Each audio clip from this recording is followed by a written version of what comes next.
Ringer Dish is the place for all things celebrity, from major celebrity moments like the Met Gala and the Oscars, to the weird habits of the stars you love, to refreshers on the biggest tabloid stories from the last 20 years. Ringer Dish has all the vital details. On Tuesdays, catch Jam Session with Juliette Littman and Amanda Dobbins for royal family rumors, celebrity real estate, and industry analysis.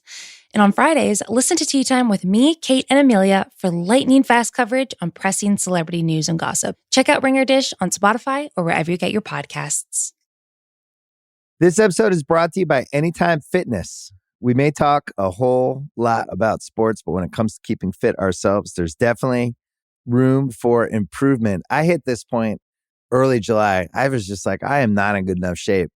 I started trying to walk at least 15,000 steps a day, or hiking, or just anything to keep my legs moving. Now it's the end of 2023. I feel great. I had a physical 3 weeks ago, and the guy was like, "You're doing great. You're doing better than you were 3 years ago." I felt great. Whatever your goals are, progress is possible thanks to Anytime Fitness. Get a personalized plan and support from an expert coach anytime, anywhere. Visit anytimefitness.com to try Anytime Fitness for free. Start to train for your life. Terms, conditions, and restrictions apply. See website for details. This episode is brought to you by State Farm. From your morning podcast to your afternoon playlist, State Farm knows you personalize your entire day. And that's why State Farm helps you personalize your insurance with the State Farm Personal Price Plan. It offers coverage options that help protect what you care about most at an affordable price just for you. Like a good neighbor, State Farm is there. Prices vary by state. Options selected by customer. Availability and eligibility may vary. I need support staff to clear the room. Stand up and walk now. Hello and welcome to The Watch. My name is Chris Ryan. I'm an editor at TheRinger.com, and joining me on the other line, standing in front of an oddly accented Russian Nicole Kidman, begging her to heal him, it's Andy Greenwald! I don't know if you've ever been that specific in an intro before. I think I have. Andy, welcome to the Andy Greenwald podcast. I'm your guest host, Chris Ryan. You're Stu Gatz. Today on the pod, we are chatting a little bit about Nine Perfect Strangers, which just premiered. The first 3 episodes went up on Hulu on Tuesday night. And so you're hearing this Thursday. And also on the podcast today is Andy's interview with the writer and director of Pursuit of Love on Amazon Prime, Emily Mortimer. I mean, I'm thrilled. Thank you for joining me on my podcast today for this journey. This was a treat. It's great to I feel like you're so focused on the pod right now. It's awesome. Laser focused. And the thing is, as we were saying off air with our fantastic producer, Kaya, like my dedication to the pod in no way ebbs or flows with my procrastination levels on my other writing projects. Like it's entirely consistent. Unrelated. You're like the Cal Ripken of podcasting. Exactly. I mean, Am I just churning out final draft pages in between the convos? Yeah, I am. And Are those final draft pages the assignments that you actually have? Possibly. See, I mean, who knows who's listening right now? So let's just say a blanket yes. But yeah, I mean, for me, it's left brain, right brain. It's not a big deal. I pivot from one to the other. And that's why you're getting all this FaceTime with me and why all these guests are piling up. It's great stuff. Yeah, so I'm excited to hear your Emily Mortimer conversation. I watched Pursuit of Love and enjoyed it quite a bit. It's based on a Nancy Mitford novel. It's about two friends growing up in the first half of the 20th century. Cousins, that's right. They are cousins. It's kind of hard to tell with English people sometimes. No, I mean, I say that as somebody whose dad is English. I mean, it's just like the lines get a little blurry out there. If you're out there in the manor, it's like my cousin, but is it a neighbor? You know? Right. Well, I mean, you're actually hinting at something darker, which is that when you're at that level of the aristocracy, everybody's related. Sure. Right? Yeah. Like they've all been hunting foxes together for centuries. If you know what I mean. And stuff happens. Yeah. Stuff happens.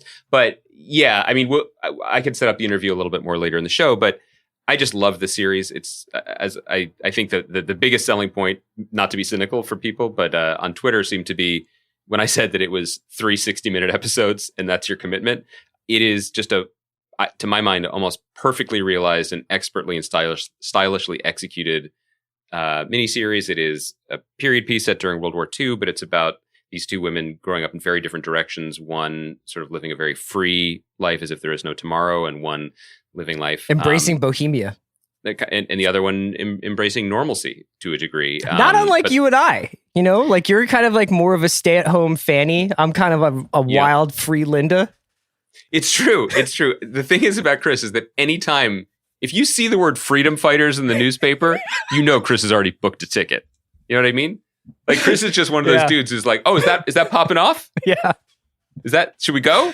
But it's also just, Emily Mortimer directed, and we talk about this in the interview. There's just high style, anachronistic in the best ways with like T-Rex and Slater-Kinney on the soundtrack. It's a terrific show with phenomenal performances from Lily James and Andrew Scott, who people know as the hot priest from Fleabag, Dominic West, who people know as McNulty on The Wire, but I think would be very surprised to see what he's like when he's speaking with his real accent. Awesome show. It's funny to watch him go from like kind of the leading man Lothario, and now he's aging gracefully into the more paternalistic figure in shows and in movies. Let's get into again, like us. Yeah, exactly. Let's talk a little bit about Nine Perfect Strangers, and I'm going to start you here before I ask you what you thought of it. So, if anybody doesn't know, which you can never tell these days, ordinarily I would just assume that this had been shot into the back of everybody's cerebellum. But in case you don't know, Nine Perfect Strangers is a miniseries on Hulu based on a Leanne Moriarty novel. Leanne Moriarty, obviously, behind Big Little Lies. It stars Big Little Lies star Nicole Kidman and was co-written by Big Little Lies co-writer or writer David E. Kelley. John Henry Butterworth, who's also a very accomplished screenwriter, co-wrote co-created the show, and he worked on the new Indiana Jones movie and Ford versus Ferrari and a bunch of stuff. He works with his brother Jez quite a bit. Anyway, directed by Jonathan Levine, who did Long Shot and 50-50 and Whackness. So great pedigree. The ensemble is bananas. Melissa McCarthy, Bobby Cannavale, Regina Hall, Michael Shannon. Just talent overflowing. The cup overfloweth, right? Have you ever seen a bigger show more unintentionally poorly timed as Nine Perfect Strangers coming mere days after this triumphant finale for White Lotus, where it does gangbusters ratings, is still being talked about days after its finale, and now sliding in is a show about a bunch of people going on a retreat to work on themselves.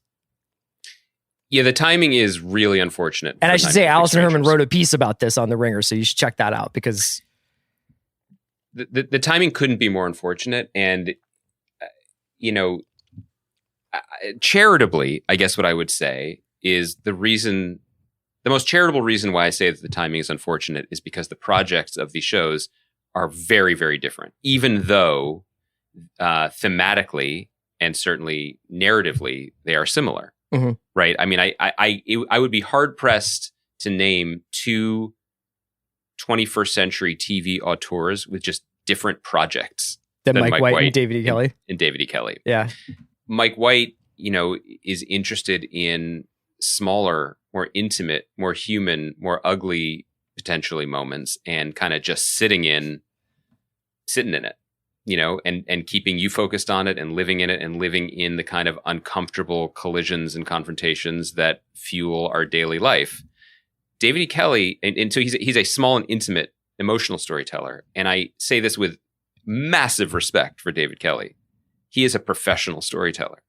I don't know if after watching his television programs for almost 30 years now, right? I don't necessarily have a point of view to share with you that I think is his project, is his emotion, the thing that he's trying to teach us or demonstrate for us, other than the fact that 60 minutes, or in this case, blessedly 47 minutes. For the first episode, at least, yeah. Of television with a bunch of different characters rattling around in the same box can be wickedly entertaining. I mean, that is what he does. And through one episode that I've watched, there's no reason to think he's not at it again. I mean, this is what he does best. And to analyze the pilot of Nine Perfect Strangers just as a piece of constructed television, I'm like, yeah, there you go. That's when you put that person there. You have them collide there. You bring this around the back. Look, she's standing and watching. Uh-oh, that's a surprise. Where's this going to go? Yeah, it works, man. This machine hums. But to the question you asked at the beginning, I don't want hums right now. You know, that's not. I mean, I always look. I love a humming machine. I'm gonna die by this idiotic analogy that I've made. But what I mean is, it feels much more shallow than maybe it is.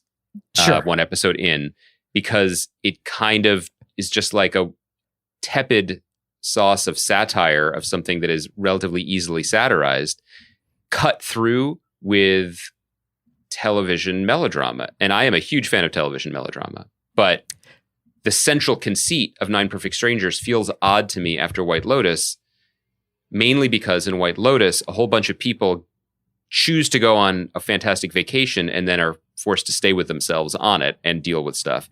Nine Perfect Strangers conceit is that there are 9 people who have signed up to go to this very exclusive wellness retreat, all of whom seem to be there against their will and furious and shocked and surprised about what they're doing there. And that's a tough hurdle. It creates drama in the pilot where all of them are like, I don't want to be here. How dare you do this? But also I'm like, you all paid $30,000 to do this. Right. I don't get it. Right. That's my hurdle. I think it's going to be unfairly compared to White Lotus throughout its run, but I don't think that comparison is without educational value.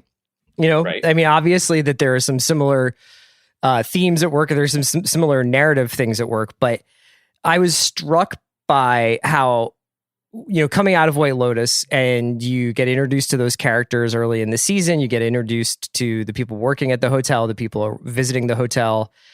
And even though you learn a lot about those people over the course of the season and you see them go through various changes, the idea of like, aside from who is in the coffin in White Lotus, there is really no mystery to it. Mm-hmm. And I think one thing that David Kelley got a great facility for is keeping people interested in things by creating a sense of tension or a sense of mystery.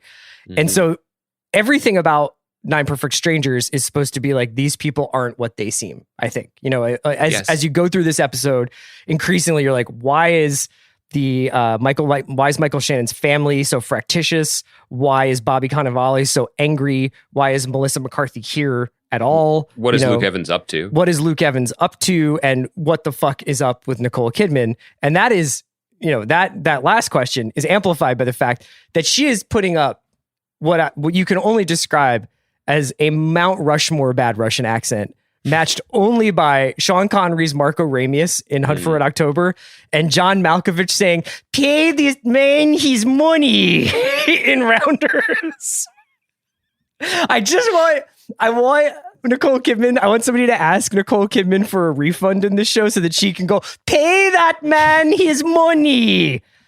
But the thing about this show that's kind of wild to watch is it's like, this show is obviously in some ways taking itself a lot more seriously than White Lotus. Like, I think White Lotus was like, this is like a slice of life. And like, there are really huge issues at play, just like there are huge issues in our everyday lives, but they're going to be like outgrowths of somewhat natural behavior, even if it's behavior that we're satirizing.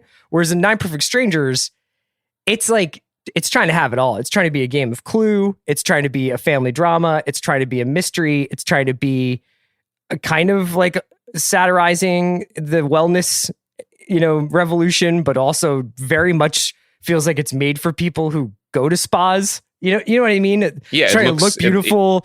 That's the trap that I think that this prestige era of Nicole Kidman, Reese Witherspoon television shows and David E. Kelley is involved with a lot of them, and Bruna Papandrea, who was formerly Reese Witherspoon's producing partner, as a producer here. It's a very tight line they're walking, right? Where it's like, we are slightly looking askance at beautiful wellness culture stuff, but also we want this show to be beautiful escapism. Mm-hmm. Like that. That's a tough one to walk. And I'll give Jonathan Levine a lot of credit, because the opening shot of this show is fantastic. I mean, that helped me a lot in more than most establishing shots do. I will. Yeah. The opening shot of the show is just disconcerting. What am I looking at? Oh, wait, is this fruit? Oh, those are blades. Oh, I'm inside of a blender as a smoothie's getting made, and all these beautiful things are being turned into a uniform mush. Yeah. establishing shots matter. And I was like, oh, okay, so we're gonna chop things up here, right? It's not just gonna be beautiful external perfection. And I appreciated that. It was a clever opening shot. But at the same time, you know, and this is a hallmark of the older style of television that David E. Kelley is an absolutely acknowledged and worshipped master of. There's always got to be melodrama hiding under it. You know, I mean, there's no room for suffering or pain or collision or conflict to be small bore. Mm-hmm. And so we get things like, you know, the helpers who are played by Manny Jacinto from The Good Place and Tiffany Boone, who some people might remember from The Chi. You know, they are absolutely stunning individuals in addition to being talented actors, thankfully. But, you know, there's mysterious eyes. What are they looking at? What are they thinking? What are they seeing? What's going on behind the scenes, you know? And similarly, all the people are bringing with them like internal Chernobyls of plot in addition to suffering, right? And I think that, again, this is a tough comparison, but I enjoyed something like The White Lotus where people, other than Jennifer Coolidge, perhaps, at the beginning of that series, the burden everyone was bringing was more quotidian, you know, legitimate, but more familiar. Everybody and got to be and relatable. The straight person and the jokester within one scene. Like there was no, I feel like one thing is that there's not a quote unquote normal performance going on in Nine Perfect Strangers. Like everybody is kind of doing a lot. And I would imagine that this series, while it's a Liane Moriarty novel with Nicole Kidman, so I'm sure that this is going to get made either way, but this is another example of something that's very COVID friendly to make. It was obviously they made it in Australia. Well, beautiful. So the novel is set in Australia. The show was transposed to California, but then they shot it in Australia, and it does not look like California at all, especially California as we know it. No, but I love that. It looks like the Shire. You know what I Yeah. mean? Like, I think that helps the unreality of it in a way. Speaking of the unreality of it, though, is I don't know necessarily how much, and I don't mean to like, I have no idea. This is more of like a critique of the tone rather than like a critique of anyone.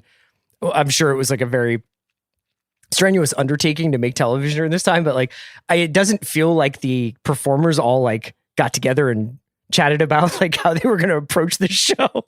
Because Bobby Cannavale is in a different series than like Manny Jacinto is. Do you know what I mean? Like he's like, I'm out here. I got a bucket hat on. I've got demons. I'm driving this sports car around. I'm yelling at everybody. And then there is like this other side of the show that is this sort of serene, like something's slightly wrong here. But you know what I mean? Like some people are playing it really big. Some people are playing it really like measured. This is, I think, my barrier to entry too. There's a lot of fissile material, as we say in the weapons industry, on display here, right? Like you have Melissa McCarthy, you have Bobby Cannavale, you have Michael Shannon. These are tremendous world-class performers. None of them are necessarily famous for their restraint, nor necessarily should they be because of what they are capable of. There is a vibe here that worries me going forward, which feels like all of these people with all of their baggage and all of the characters with their baggage and the actors with their preferred performance style have all been brought into a pottery barn at the mall and told to keep their voices down. Like they're all behaving. Do you have to keep your voice down at a pottery barn? Well, it's just so classic. Okay, I'm sorry. Williams Sonoma. Well, I've never actually tried. I've never tried yelling at one of those places. So the copper pots carry volume, you know what I mean? They transmit volume, so it resonates in a very unpleasant way. But they all feel like they're trying to, I mean, this is the nature of a piece like this, right? Like how everybody's different and they're brought together and that's going to cause sparks. But it's not, it jumps the line for me from that's the nature of the reality within the show to this is the difficult balancing act of the production that I'm not sure they've entirely there's a lot out. of like, I don't know if you noticed, but there's a few like, how did this person get into this room moments of like, I thought they were on like the other side of the resort and like engaged in some other activity. And then all of a sudden they're in their hotel room and Nicole Kidman is there. So there's some funky stuff with that I wonder whether or not is related to like what coverage they could get or how they constructed the show because of the restrictions that might have been in place on the production. I will say this as a positive about the show, and I also have to believe this is one of the reasons why Nicole Kidman was excited to make it. There is a booming market for glossy shows with stars on TV. I mean, that's great that these things used to be movies and now they're TV shows and people love them. And Nicole Kidman is at the forefront of them. Big Little Lies, The Undoing, two of the best examples of that over the last few years. This one, at least through the beginning episode, is not a murder mystery, which feels like progress. As someone who loves murder mysteries and made one, I get it. But it's not just progress, I guess. It also feels, it's hard to call an expensive show like this experimental, but I do think they're trying. They're like, what other type of story can we tell with these lens filters? You know what I mean? With this color palette in all senses.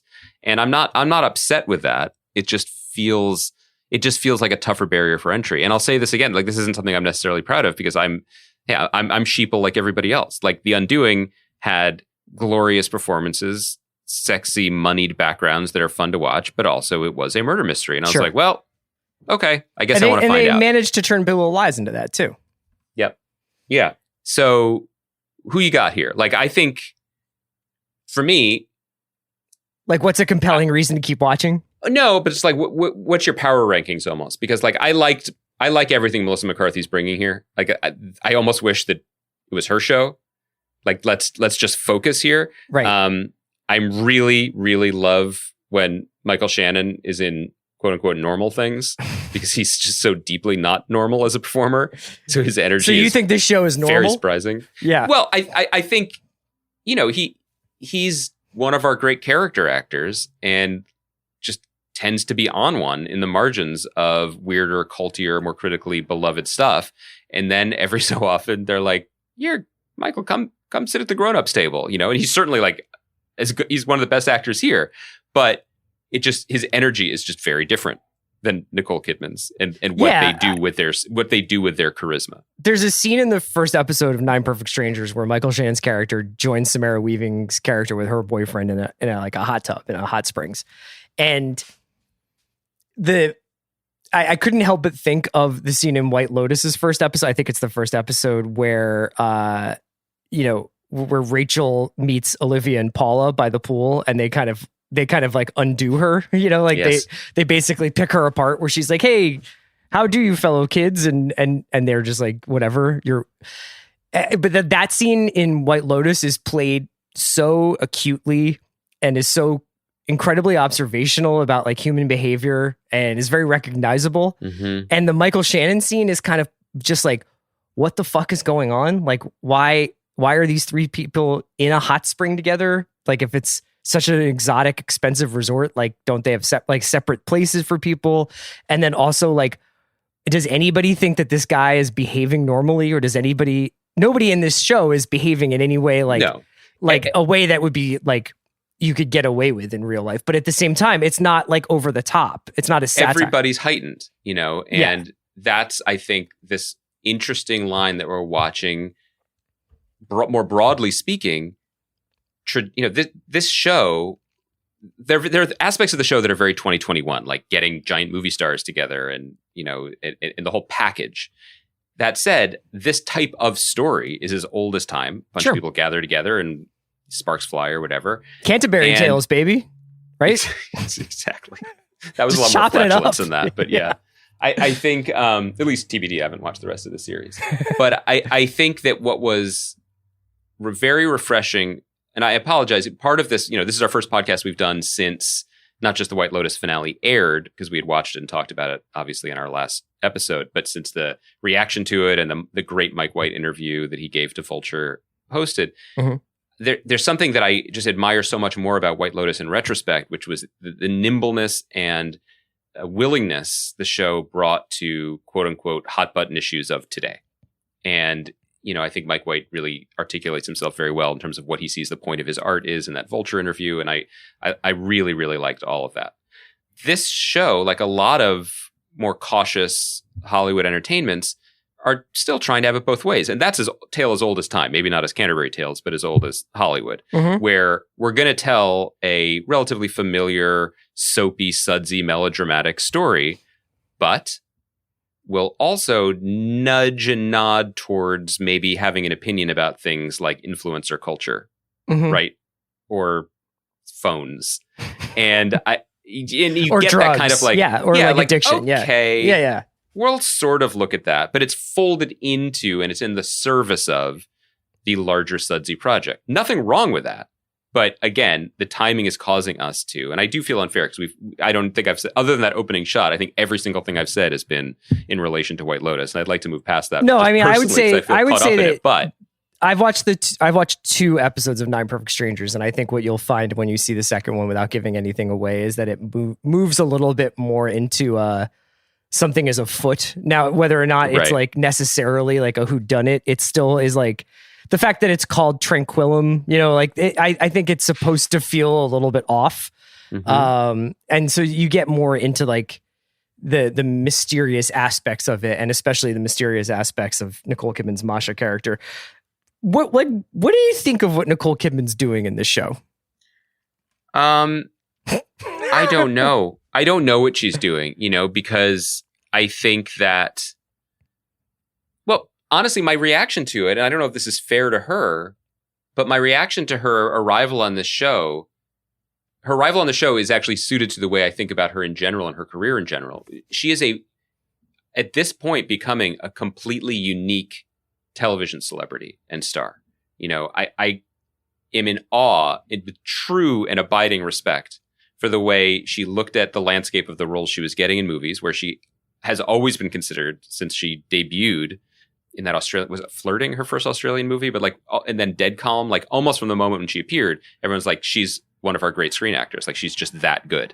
And her reputation couldn't be higher, Oscar winner, et cetera, et cetera. And then reached a point and was like looking at the script she was getting and her options and was like, I'm going to pivot because I love to act and I still have it, and has reinvented herself as, a movie star of TV. And the thing about movie stars in movies, and now in this new genre that she seems to have created, is that they are often bigger than the material. It's like when Tom Cruise, her former husband, shows up in something, like, okay, he's playing Ethan Hunt, but he's really playing Tom Cruise, who wants to, perform his death for us eventually on television on the top of a Dubai skyscraper or whatever. And when Nicole Kidman shows up, she's just like, guess what? Here comes fucking Nicole Kidman, and wait till you see what her face, hair, and voice are doing this time. Right.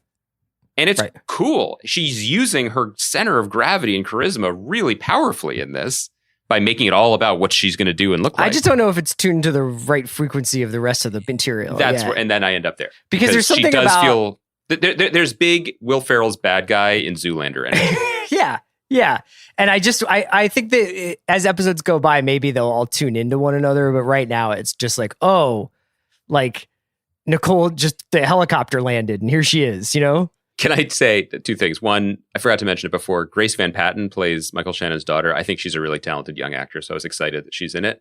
I just wanted to find this. Oh, okay. Here's a line from the Wikipedia page. Obviously not always the most reliable source of information, but I did want to share this with you and wonder if it rang as true for you from your experience watching the show as it did for me. Kidman met most of the other 9 actors right when filming their first scene together, and stayed in character as Masha during production. Yeah, I'd seen some stuff about her being like, I fucking went for it on this one. Like, I straight up just cobbled shoes like Daniel Day-Lewis. Like, it was a real experience. I wonder if she like met the director at that point too. We'll see where this turns out, but there's something different from like Daniel Day-Lewis being like, I am a posh Brit. Like, I need to know how to work with my hands to play the part of a shoemaker. Yeah. Versus Nicole Kidman being like, let me fully inhabit the day-to-day reality of a Tranquillum owning Russian ice goddess. Like, it doesn't strike me as... She honestly is like, she's the performance I most reminded me of was Cate Blanchett from like Lord of the Rings. Like, she's fucking Galadrieling out. Yeah. That I didn't get much of a reaction from. You're not a big Hobbit guy, man. You're not much of you don't really rep the Shire like I thought you would. What I appreciated about what you did is that's, first of all, no. I won't leave that unanswered. I do not. But I just felt like you were, noting and correcting. Like I said, she was like Mugatu in Zoolander. Mm-hmm. And you said she was like Galadriel, which I think is more flattering. And I think that that's the one we should use. I won't ask Kaya to edit it, but I think that you were correct. So I was mostly just impressed. We can wrap it up there. So you're going to stick with this. I have to admit, I'm a little bit surprised. I mean, it depends how much I'm procrastinating into next week of my work, because this isn't for me. This isn't the kind of thing that I like to watch, but there is something that is very odd about it. And I can't tell if it's odd in a compelling way or odd in a, 9 different trains are about to crash off the track kind of way. It could go either way. I would guess it doesn't crash because of the pedigree of everyone involved, but it is it's a little odd. Well, we're just watching TV at the switching yard, you know? Chris, I would say this comes up, and this is a segue into my conversation with Emily Mortimer. Like, as we get into these shows that were all either interrupted by COVID or had to readjust on the fly because of COVID, like, there's going to be things that we don't normally account for. You know what I mean? Like, just maybe hopefully some moments of inspiration and magic, but also just some like, that wasn't supposed to be like that. And there was nothing we could do despite our long professional pedigrees and careers. The show that I'm most kind of curious about for that is Succession. Me too. I'm deeply fascinated because they were so uniquely hit. The Succession and Better Call Saul both were like thrown off their cycles so significantly. And Succession got back after it. Like, they were shooting in New York, like in March? Yeah, they were up by February, I think. But Yeah, but the other thing about Succession that we keep talking about because we're so interested is that show is so, it needs to feel zeitgeisty. And so it's going to feel alive. It can't feel like there's only 2 people in this room. It needs to feel like there are people in the hallway and they're coming into the office and they're leaving the office, and then they might get up from the office and go outside of the building. Like, it has to have like a little bit of a liveliness. And I wonder whether or not it has to super spread. It has to. It was interesting talking to Emily because as she says in the interview, Pursuit of Love was the first production back in the UK. Wow. And it was earlier than anything was filming here. They started filming, I think they were supposed to start filming in February, March, and they filmed in June. They filmed in the summer. But she says that it was, because one of the things I love about the show, and I hope people check it out, the interview does not spoil anything as much as a show like this can be spoiled, is that there's just such a sense of palpable joy in it and breathless like excitement, and all the actors seem to be having the time of their lives in an appropriate way. Mm-hmm. And she said that a lot of that has to do with the fact that, like, 6 weeks before, most of those actors were like, am I going to work again? Mm-hmm. And she said Andrew Scott turned to her at one point and was like, I can't believe I'm at a party. Like, I can't believe we're getting to do this. So it in a way, it played to the show's advantage, even though at obviously great global cost. Last thing, just big Emily Mortimer fan, love her as an actor, all the way back to one of the great movies, Lovely and Amazing, Nicole Holofcener's movie, which I spoke to Emily about at the end of this interview. And it's just cool because she is a great actor and then adapted and directed this thing, having not directed anything else. Yeah, real Emma Thompson moved from her. And really good at it. Yeah. Like, thrilling. Can't wait to see what she does next. And it was a long conversation, but I think a really energetic and creatively engaged fun one. So I was excited to do it. Okay, cool. So we'll be back on Monday. Check out Andy's interview with Emily Mortimer coming up next. Thanks for listening to The Watch. And thank you to Kai McMullen for producing. This episode is brought to you by Mint Mobile. New Year's resolutions are fun the first couple of weeks. Then you kind of maybe conveniently forget about them halfway through January. No shame. It happens to us all. But this year I have a foolproof plan, at least when it comes to saving money. Just switch to Mint Mobile and you're done. Goal accomplished, because for a limited time, their wireless plans are $15 a month when you buy a 3-month plan. The great thing about Mint Mobile is there's no jaw-dropping monthly bills or unexpected overages, and all plans come with unlimited talk and text. Get this new customer offer today at mintmobile.com/watch. Additional taxes, fees, and restrictions apply. See Mint Mobile for details. Do you find that interviewers often try to hide their cards?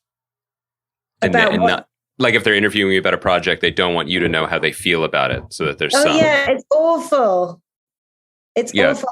And also you go out to dinner sometimes with friends who have either just watched the thing that's been on the television or in a movie, or have come to see in the theatre. I've had that where you go out to dinner after a play and they just don't even mention the play, and you're just sitting there all through dinner, making polite conversation, thinking, I've just strutted my stuff in front of you for like 2 hours straight. You could at least lie. I think people just Yes.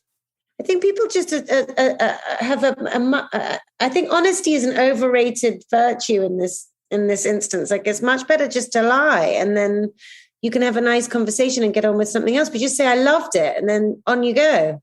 Yeah, or you could say something that you could unpack later and realize is suspicious, like how fun, or exactly. Well done. I know you what put a great work into that. You must have worked so hard. Ooh, that's hitting you while you're hugging. I think we've already started, but I will, for the sake of our listeners, just say I'm so thrilled to be joined by one of my favorite actors and the writer and director and occasional co-star of the absolutely fantastic Amazon series, The Pursuit of Love, Emily Mortimer. Welcome to the Watch Podcast. So happy to have you. I'm so happy to be here. Thank you. I was just saying, I don't know if we officially started or not. I absolutely loved the show, and it's the best kind of thing to me that can happen in this era of too much television, where suddenly the clouds part and there's just the exact thing you want to be watching, and it's just the right exact length. And thankfully, I devoured the show in 3 nights, and you were nice enough to come on to talk about it almost instantly. So I do appreciate that. I'm really happy to pathetically happy, as you see. I was so readily available to hear that you enjoyed it, and and I'm actually at the moment in Cleveland, Ohio, where my children are in a movie, so I have a lot of spare time, being a kind of stage mom. So this is the perfect time to do your podcast. But also incredible because, as you were saying, if you're in a play and then you can go out to dinner and talk about it afterwards, and hopefully people say nice things, that is one level of experience. But to be writing and directing and acting and show running and then being involved in post and giving so much of your time and life to a project, the silence afterwards must be crazy. You've put it out in the world and it's not yours anymore. Are you generally a controlling person when it comes to your artistic product? Was it easy to let go and walk away after all of this? Well, I had never experienced anything like this, so there's no generally about any of it. I found the experience of making it one of the weirdly most kind of relaxing times of my life. I felt very relaxing isn't quite the right word, but I felt very unstressed and very unneurotic comparative to how I normally feel. Partly, I think, because there's just not enough time to think, which in my case is a good thing. My tendency is to think way too much about everything. And when you're directing something, it turns out there's just no time to think about anything. And so you don't have the time to sort of send yourself mad. And I really loved the experience, and I felt very kind of like it was the least neurotic feeling, just trying to tell this story in the best way possible. And that being my main focus was just like telling the story, giving the people that I was making the television show for the opportunity to experience the story, the book in the same way, to get the same sort of feeling that I, from watching the show, hopefully that I had from reading the book, and to give people a treat. And that felt very kind of stress-free comparative to the rest of life somehow. But then I wasn't accounting for the moment afterwards, which you've just described, which is sending it out into the world and waiting to see what people think. And yes, unlike a play where there are an audience there and it's all over and done with and you kind of know quite quickly what people think, or a film too, where this is a much more sort of it's a much more sort of gone out into the sort of ether in this sort of strange way. And it's at the same time just incredibly exposing and terrifying. And there's no one to blame but myself if it's not good, because I literally wrote and directed it and I'm in it. And so it feels incredibly exposing, but also sort of strangely kind of empty. And especially when you're in Cleveland. Yeah, so, I was going to say, you're already in an emotional, metaphysical Cleveland of the mind. And now... Totally. So so I'm only too happy to sort of have an excuse to sort of keep talking about it, really. Well, let's rewind it all the way to the beginning, because for people who don't know, the show is based on a book by the British writer Nancy Mitford. And can you talk a little bit about how you discovered the book and how long of a journey this has been for you in terms of wanting to put it onto the screen with your vision attached? So I knew the book when I was a child or a teenager, probably. My father was a writer. He died 10 years ago now, but he was a British novelist and screenwriter and playwright, and also a big criminal defense. Rumpole of the Bailey was a very big deal in my household growing up. Really? That was your father's, yes. Wow, yeah. So he wrote this character for the television called Rumpole of the Bailey, but he also he just was very prolific writer, and he adapted the big. I don't know whether everyone's probably much too young to remember, but in the 1980s there was a big adaptation of Brideshead Revisited by the novel by Evelyn Waugh that Jeremy Irons starred in, and my dad adapted that, and he was. So he was a big fan of the Mitfords, and so when Nancy was part of a kind of infamous family of mostly daughters. There were 6 girls and a boy, and they were the children, the kind of feral children of this very kind of mad, bad, and dangerous to know, aristocrat lord called Lord Redesdale, and they grew up in the English countryside between the wars. And this guy, their father, refused to educate them, but they were all incredibly bright. He didn't believe in education for women. A lot of this is rendered in the novel, but it's all based on the true story of their childhood. This family of siblings. And so, the one boy was sent to Eton, but the girls weren't sent to school at all. And they kind of gathered together a sort of magpie collection of sort of odds and ends of knowledge and taught themselves basically how to read. And there was a library of books that they had to sort of, read in secret, but they kind of educated themselves in this sort of autodidactic way. And they all grew up to be kind of extraordinary characters and extreme characters, these 6 girls. And one of them was Nancy. One of them was, a Jessica, who was a communist who ended up running off to fight in the Spanish Civil War with Churchill's godson. And Churchill sent a warship to bring them home, which was very embarrassing for everybody. And one of them was a fascist. 2 of them were fascists.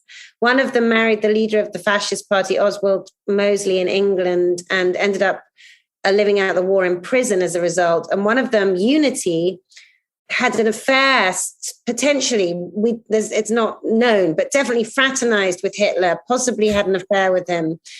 When the war broke out, shot herself in the head because she felt so confused and sort of guilt-ridden about her relationship with Hitler and his cronies. And my father knew all these stories, partly because he knew all about Evelyn Waugh, and Nancy Mitford was Evelyn Waugh's best friend. Nancy was was the writer. She was she was on the left wing side of the family. Anyway, my father, when I was little, was always talking about these Mitfords, and he had written a radio play about Unity, about the one that potentially had the affair with Hitler. And he would tell me stories about them all. And so obviously, clearly, I grew up fascinated by, unsurprisingly, this extremely fascinating family of extreme people, and most of them women, and had read Nancy's book, had loved it. But, a couple of years ago, a producer came along and said to me, would I adapt that book, The Pursuit of Love? And I thought, oh, God, I don't know, does the world really need another sort of period drama with people in a sort of posh house in the British countryside somewhere in costumes? But then I read the book again, and I realized it really spoke to me. It felt very kind of iconoclastic in a way. It felt very radical. It felt really funny. It was very entertaining. It sort of I felt forgiven reading it. And I felt like, no, the world does need this, and I'm going to do it. So that's how it came about. That was a very long-winded answer to that very simple question. Sorry. It was a great answer, and it was exciting. And maybe I've lived in LA too long now, but I immediately started thinking about the Mitford expanded cinematic universe, because clearly you should put it. You could put a tag at the end of this one, setting up the next movie in the series where they all form some sort of supergroup. The thing that struck me right away about the project is that there's just sort of this joy in every frame of it. I mean, it's bursting off of the screen. I think it's got high style, it's got aesthetic vision in the direction, but also particularly in the production design. When you had that moment of, oh, this still resonates with me, there's something here.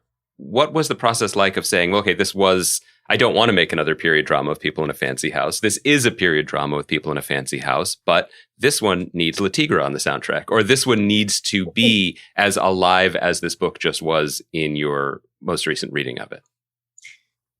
Yeah, I guess I just felt like the book had a real punk rock soul. And I think there's a kind of, I think Linda as a character is a kind of punk character. Like, she lives life as if there's no tomorrow. She's fearless when it comes to kind of authority. She has her own sense of what she wants and what she cares about, and she doesn't really let anyone else get in the way of that. And it's very exciting and kind of heady to be in her company, but she's also a dangerous character in a way. And I just felt like there was a kind of unapologetic celebration of her, which wasn't denying the kind of the ways in which she's dangerous, and the choices that she makes make life painful for herself and those around her, but nonetheless was celebrating it, like the way that she hurls herself at life, and was, exciting, particularly to read that character in the form of a woman at that time, but also at any time, even now. I feel like a lot of how I hope that the generations younger than me, my daughter being one of them, don't quite have the same twisted up sort of preoccupation with being good or being seen to be sort of good. But I definitely suffer from that in my own life. And a book that was celebrating this character that was kind of not scared of living in a way where she might be deemed not good, felt kind of punk rock anyway. So I felt like I needed to honor that in the way that I adapted it.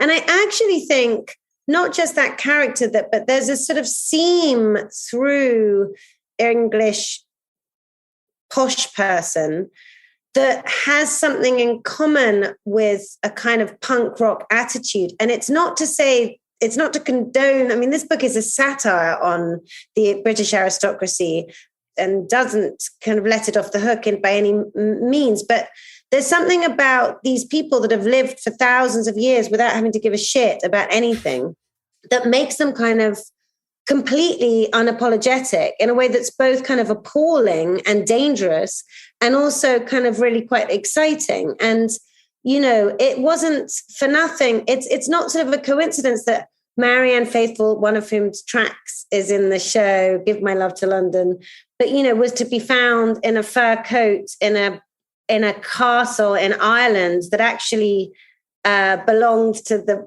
one of the nephews of Nancy Mitford, these with Mick Jagger, and a Mars bar or whatever, as the story goes. But so like it's all connected somehow. Like this kind of not giving a fuck that goes along with being kind of from that class. And I felt that hadn't really been, it hadn't necessarily been truly reflected in the way that kind of that class has been depicted on television up until now. And I don't know, I just felt like it merited it. And so that was part of it, was trying to kind of bottle this character, this Linda, who was such a product of her background, and this kind of mad, bad and dangerous to know father who was also a thrill seeker, and how we could sort of bottle that in a way that felt really exhilarating and punk, and yet also kind of joyful and to be celebrated despite the sort of associated dangers somehow.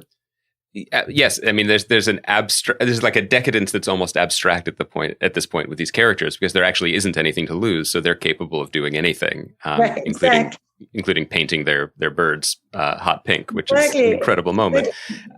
There's also just kind of a breathlessness. It's not just in the soundtrack and in the colors, but I think in the efficiency of your storytelling. I loved that this is 3 episodes and out. It doesn't feel like there's anything missing.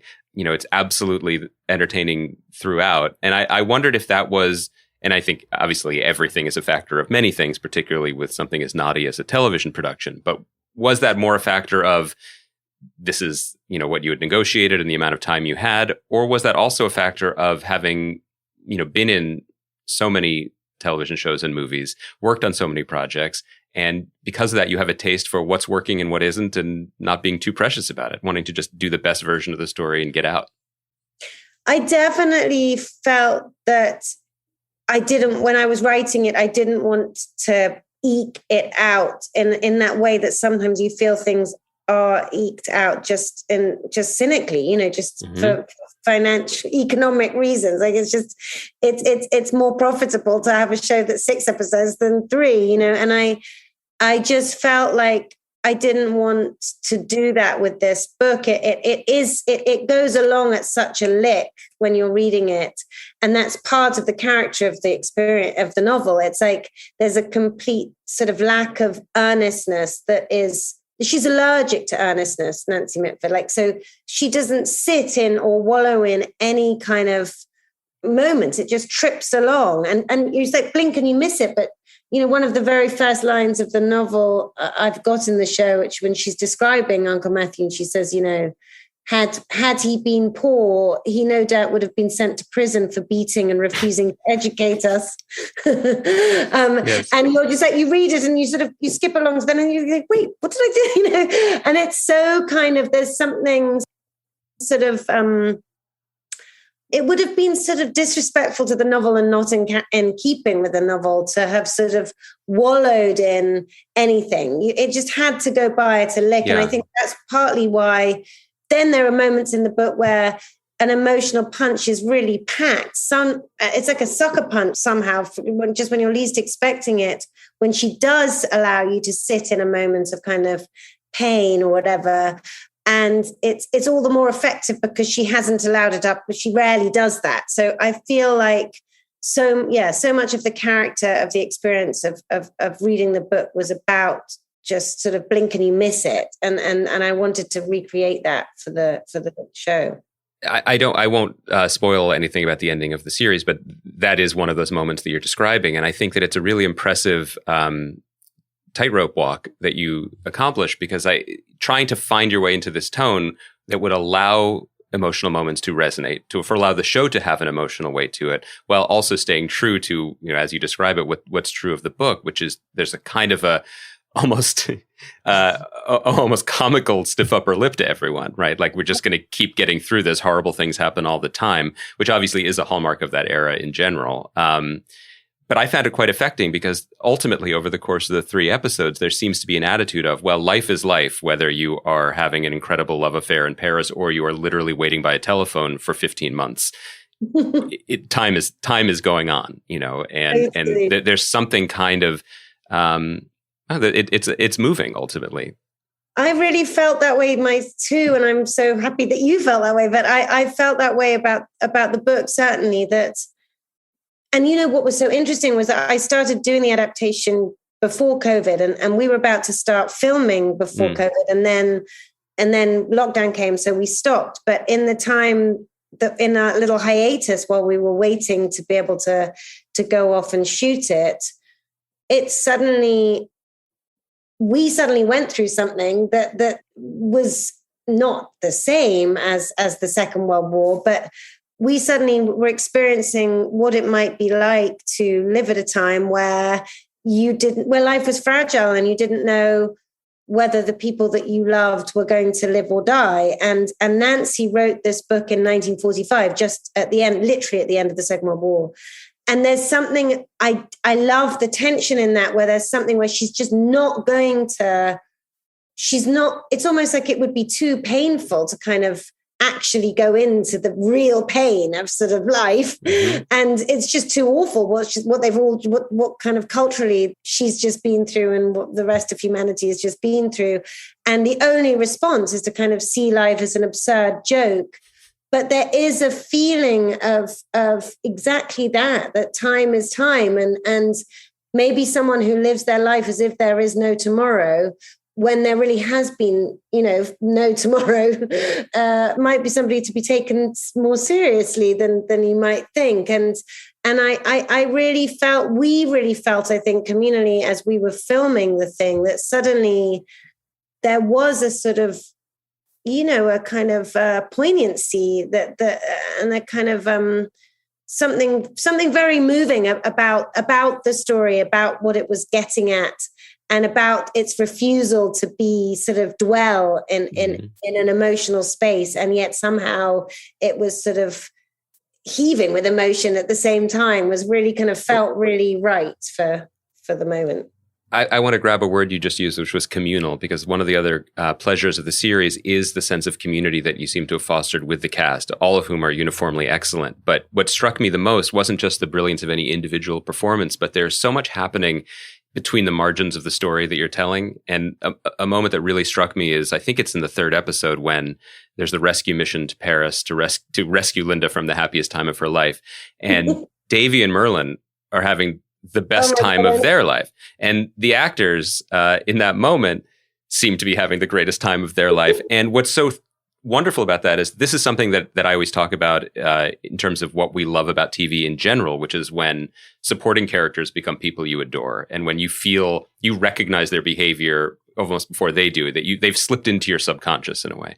The economy of doing that in 3 hours is remarkable, but I guess somewhere in this is a question about fostering that sensibility, so that the actors on the, no one is unimportant in the story, but the actors who are not the leads of the show feel as essential, feel like there's a backstory and relationships. I mean, even the way Andrew Scott and Dominic West look at each other over the course of the series is itself worthy of a podcast.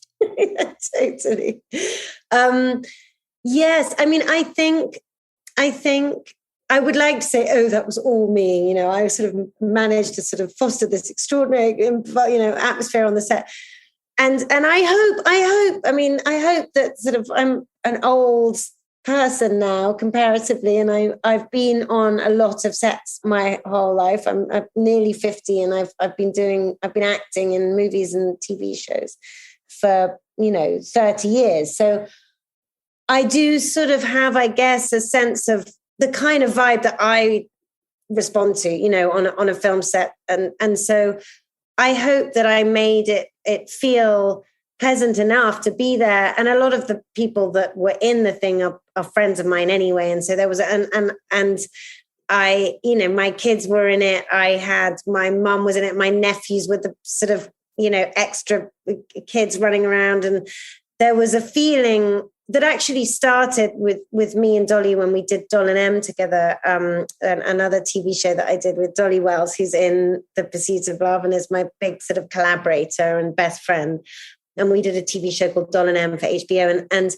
And we worked out kind of on that, if generally the people you are related to and love or are friends with are people that you think are really, are very, to my mind, the people that are very good at what they do and I'm most interested in anyway, and I want to surround myself with. And there's something sort of heartbreaking about our job.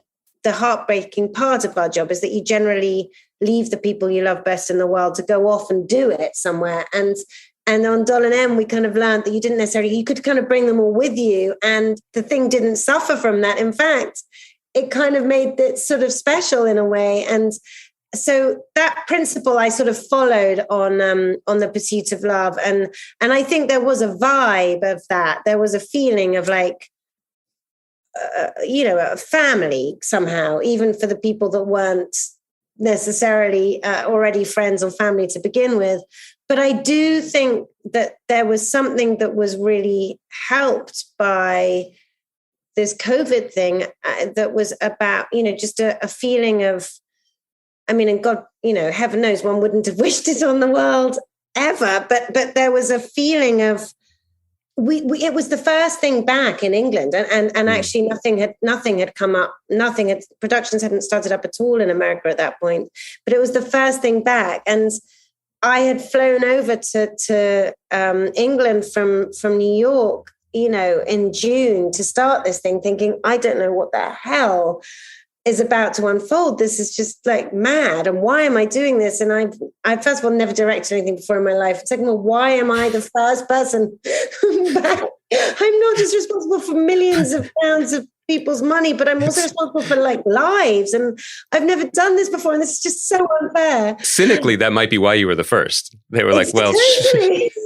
Last one in, first one out, or the other way around, or something like that. Totally. Exactly. I mean, I was just way too naive. Most people were probably saying, what the hell are you talking about? There's no way we're going to do this now.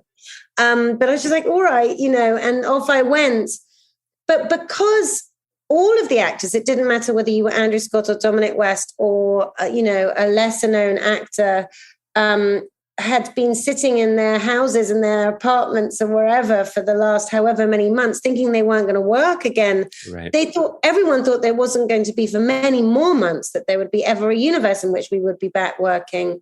And then all the musicians and the dancers and everybody, all the crew, everybody that relies on communal experience to do their work, felt that was going to be impossible for many months to come. And suddenly there we were. And I can remember Andrew saying to me in the middle of one of those dance ball sequences, he was like, I can't believe I'm at a party. And I was like, I know. And it felt like that. We just felt incredibly fortunate that we were being allowed to do it. And we all were so happy to be there. And it also felt like there was a kind of a responsibility to A, enjoy it, but B, make it the best that it could be communally, and make it something that was going to be entertaining, make it a treat for people. Like, I think that felt a sort of almost sort of moral imperative as we were all shooting it.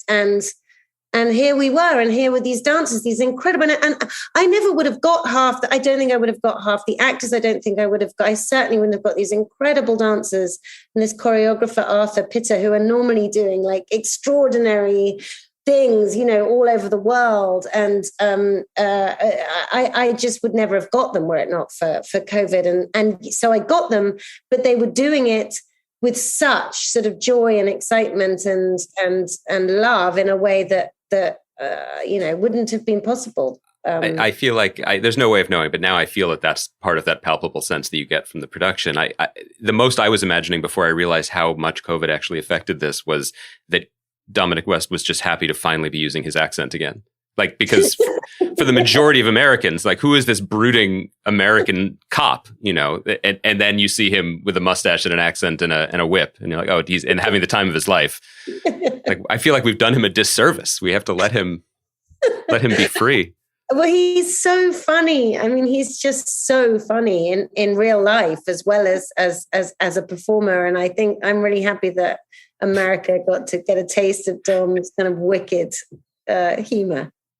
So going back to the idea of the larger themes that resonate then and now as they did then, I think what you were speaking about some time ago was this idea of, feeling the pressure, the societal pressure to, especially as a woman, to be good or to behave in a certain way. And one of the interesting things about this story that is, as you said, still sadly very relevant, is that what Nancy Mitford has done is basically given us a world in which there's only one choice, right? To be a bolter or a sticker. And we kind of, I'd love your thoughts on just how are we doing as a society with that? I wonder if are we just perpetually doomed to always just sort of be ping-ponging between like the opposite of what our parents were, because, that's what we see play out among other things in this project. I mean, it's such a good question. And I like to feel like it's going to, on the one hand, I think that I think it's a universal problem that is never going to be resolved and I don't think it's just a female problem. I think like sort of whether you live your life as if there's no tomorrow and hurl yourself at experience because you might be dead, heaven knows there's that feeling now more than ever, or whether you live your life in an altogether more careful and considered way, is something that we as human beings are sort of battling with from the minute we are born to the minute we leave this, shuffle off this mortal coil. It's just the central paradox of being alive in a way. And so to the extent, that there was a carpenter on the set that came up to me one day and said, he said, I think you should get caps made. You should get baseball caps made with "I'm a Fanny" or "I'm a Linda" written on the top of them, and we should give them out to all the crew. And he said, because I'm a Fanny, but my wife's more of a Linda. And I was like, God, that's so awesome. But I feel that, certainly speaking for myself anyway, that battle of trying to work out what the best way to be is raging within all of us. And yes, it has been more pressing as a sort of, but basically that defined you as a woman, that defined you, your ability to sort of make a relationship work and stick with it, as opposed to your that relationship breaking up and you going on to pastures new was the sort of defining factor of your life as a woman, up until really quite recently.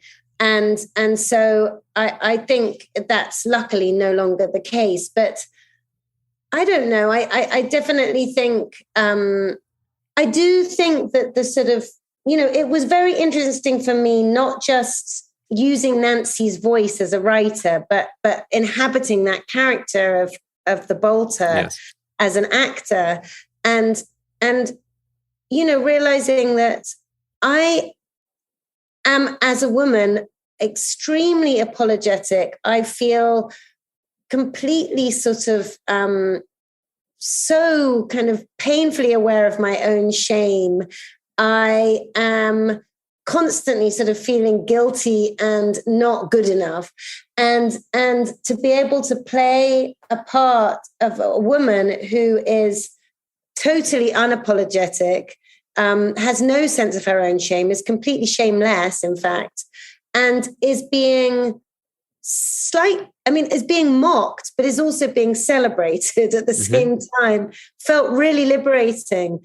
And as an actor and as a woman, and then to be able to kind of speak in Nancy's voice as a writer also felt liberating. And I'm, as I said, I'm not a young woman, but I'm a woman living in 2021, and to be able to sort of to feel liberated and given some sort of freedom by this writer who was writing, in 1945 is sort of extraordinary and bizarre, and really does show that she was a sort of radical in a way, that her attitude to life was a radical. And I think it's summed up best by there's a line that actually isn't in her book, but her sister wrote in her memoirs of their growing up together, which I put in the show, where the mother that was raising these 6 kind of feral reprobate daughters would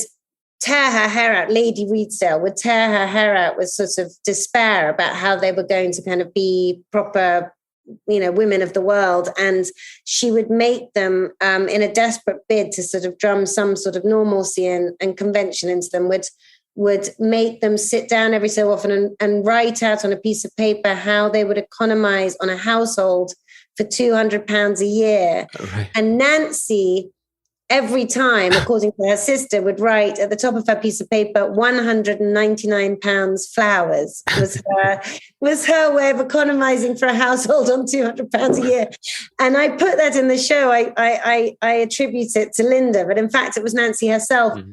And that, to me, is the absolute kind of distillation of this punk rock attitude of this book and of this woman. It's like, because it's such a fuck you to kind of, conventional kind of attitudes about how you should be as a woman.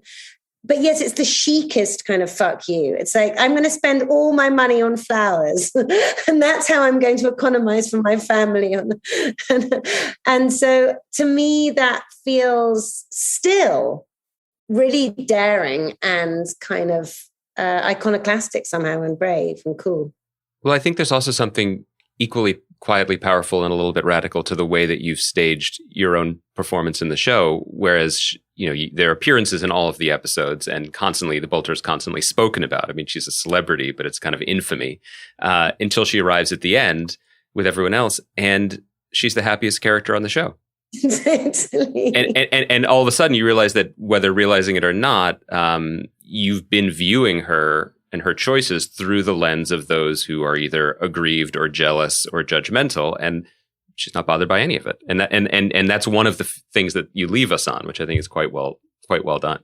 Yeah, exactly. I definitely, and it's not saying, I mean, there's a total suspicion of anything morally certain in all of Nancy Mitford's writing. She's not interested in moral certainties. So she's certainly not saying the Bolter is a good person. She's definitely not. But she's not judging her and shaming her like quite a lot of the other characters want to. And that feels very refreshing and exciting and punk, I think. I mean, I'm overusing that word, but there is a real danger to it that's sort of slightly thrilling and sort of, subversive, I think. On a Wednesday in Cleveland, you can say punk. I think it's totally okay. You've been so generous with your time. I just had two quick questions, if you could spare them, that are separate from this project, although one kind of is connected. Of course. I did just want to mention that this year, and I was shocked to look it up and see it, is the 20th anniversary of one of my favorite films of all time, Lovely and Amazing, which I can't believe it's 20 years ago. But I did want to just kind of ask about it generally, but more specifically because, the impact that movie had on me about watching a movie made by a woman with women talking about things that had nothing to do pre knowing the word Bechdel test. That's not what that movie was about. And it was very powerful and impactful. And its characters are funny and rude and everything that people are in life, and the intimacy of it. The sort of effortless intimacy. And that is a thread that I saw in Pursuit of Love as well. I don't know if that's too grand a connection to make across 2 decades of time, but that movie still resonates in a lot of ways, I think. Oh, wow. Well, it's my proudest sort of, and it's sad to think that it was 20 years ago and it's my proudest acting experience, that movie, but it still is. I love it. And if there's anything that you resonated and made you feel that there was crossover with The Pursuit of Love, then that's the best review I could possibly have had. But I just think that movie it's so honest and funny. And again, in the same way, yes, I guess it doesn't dwell in earnestness at all. And yet it's incredibly emotional somehow. And I love it. I really love it. I feel like it deserves a sort of rediscovering on some kind of streaming platform. Or yes, and an anniversary screening or something, or a conversation. We should work on that. But the last thing I have to say is that this is not the same as stage parenting in Cleveland, but generally now when I leave the house to go to do an interview or something, my older daughter's asking me who I'm speaking to, and I said your name, and she wasn't familiar with your name, and I said that one of my favorite actors who made this great TV show, and then I said, oh, she was Grown Up Jane in Mary Poppins Returns, and then she just looked at me and she said, you talk to the best people. and so I did have to ask, just generally, you mentioned being on sets for 30 years and all these experiences. What was that? There's something that it was surreal watching, this God knows how many hundreds of millions of dollars Disney production that's decades in the making, with animated sequences, et cetera, and then you and Ben Whishaw holding down the emotional gravitas of it. I mean, I guess I'm just wondering what that experience was like, being on the other side of it. It was really nice. I mean, Ben and I just love Ben and that experience of doing that. And I hadn't met him before. So I sort of he became and has become one of my great close friends as a result of that working experience. So I associate that with him. But it was altogether a wonderful experience. And Rob Marshall is the most kind of elegant and extraordinarily nice person you'll ever meet. And that kind of somehow being connected to the sort of to the Broadway, which is, that kind of the musical theater of Broadway, which I would never otherwise have anything to do with because I am tone deaf and cannot put one foot in front of the other without falling over. So I somehow, but of course, have sort of watched every episode of Fame, and that somehow I got whiffs of sort of like leg warmers and I don't know, and that kind of, and that real sort of rigor and the show must go on attitude that from sort of this old Broadway sort of vibe that was going on all through that production, and that came from Rob, was really kind of amazing to be part of. And then to feel that you're connected also to, Dick Van Dyke was in the thing, like, yeah. And talking about Walt Disney and hanging out with him. And so it felt very kind of lucky. It felt like cool and like kind of just sort of bizarre that I should be allowed to be part of it, and wonderful, but also very strange. Yeah. As you say, like suddenly being this, because those children are so iconic, and to be playing them, and wondering what on earth one was meant to do to try to render that was a very bizarre experience, but kind of incredible to have the childhood. Normally you're having to create the childhood of the character that you're playing, and imagine what it might have been like. But there you had it. You had these children, and you knew their parents. I mean, to know that your parents were those parents from the original Mary Poppins film was something that was quite extraordinary. That was really what I went on. I was just like, okay, I can imagine being those people's child, and that was quite fun. Like that was quite good backstory stuff. I also think that my older daughter is now 8, and so her total adoration in the eyes she made was not so much that you got to go flying with Mary Poppins, it's that Lin-Manuel Miranda romanced you, which I think as a Hamilton superfan, that's really, I mean, it's cool, and then it's cool on top of cool. I had that was really painful because I'm terrified of heights. I mean, I'm not only cannot sing or dance, but I'm really, really, really, really scared of being up high. And we had to be up on very, very high wires to be flying. And I was having to hold his hand, and I just had the sweatiest.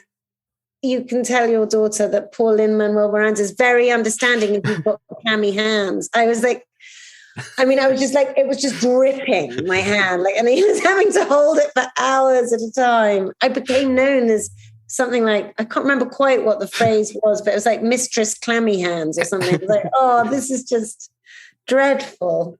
But he was very forgiving. Mistress Clammy Hands. I can't do better than that. Thank you so much for giving me all this time today. I really appreciate the chance to talk to you. And the show is so great. I hope, I won't pry, but I hope that there are other projects ahead from you as not just actor, but writer, director, because this one was really special. I'm so pleased you like it. It means the world that you, of all people, should dig it, because I really rate what you think. So thank you. And you spoke so sort of intelligently about it. And I hope I didn't burble on too much, and you'll be able to get something that makes sense. No, it's great. And generally we have a rule: if guests talk too much, but if they then end up talking about like affairs with Hitler and Churchill sending ships, then it's fine. You know what I mean? Content is everything in this medium, and I think we're good. Those are memorable stories. This is not just. I hope it makes sense. But anyway, really, really, I'm really, really psyched and honored that you did it. So thank you. Oh, thank you. Well, please come back for the next one and enjoy Cleveland summertime. Thank you. It's never going to end. It's never going to end.